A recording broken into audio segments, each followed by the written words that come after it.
Certainly, and thank you. Thank you, first of all, for the opportunity, and second, I was given a 5-minute window. I love the fact that it might be an hour, but I have a 4-minute presentation, basically 1 minute of introduction, 1 minute of context, and 2 minutes to discuss an opportunity. I am speaking a little bit about finance, I'm speaking a little bit about small and medium enterprises in Canada, and I'm certainly speaking about energy in Canada.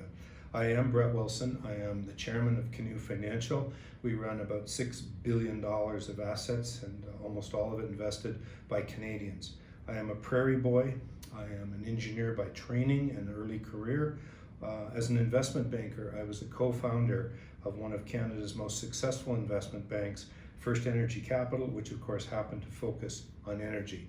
10 years ago, I evolved into the world of merchant banking with a wide diversity of investments in Alberta, Saskatchewan, and British Columbia. I am active in the oil and gas industry. I'm active in hydro and wind power. I'm an investor in Canada's largest solar energy project. I'm currently building a gas-fired electricity plant, and I'm active in almost all subsectors of the Canadian energy industry.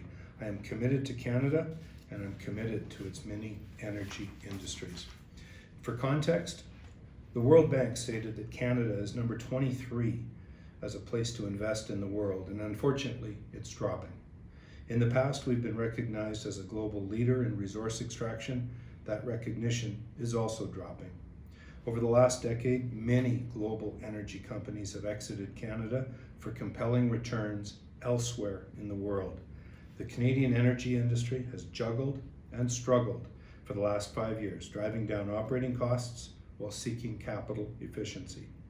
Issues still abound over responsible access to world markets for our hydrocarbons, all of which is exacerbated by foreign-funded and often misguided attacks on Canada's energy industry.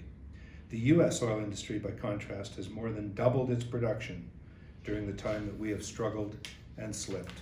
Of note as well, the energy sector is Canada's largest employer of our Indigenous peoples. Now, the opportunity that I'd like to speak to. As of the end of 2018, small and medium-sized enterprises in energy in Canada have invested more than $80 billion in excess of their taxable income, resulting in $80 billion of tax pools between NOLs, net operating losses, between capital cost allowance, and other pools that are directly attributable to energy. Canadian oil and gas property expense, Canadian development expense, Canadian exploration expense, 80 billion in pools. The opportunity that is circulating in Calgary, and what I'm proposing now, is to monetize some or all of that $80 billion in tax pools. Those are tax pools which are currently assets of the companies that spent the money, and they are liabilities to the Government of Canada as they offset income over time. As used, that $80 billion of tax pools would cost the government about $20 billion, 25 cents on the dollar.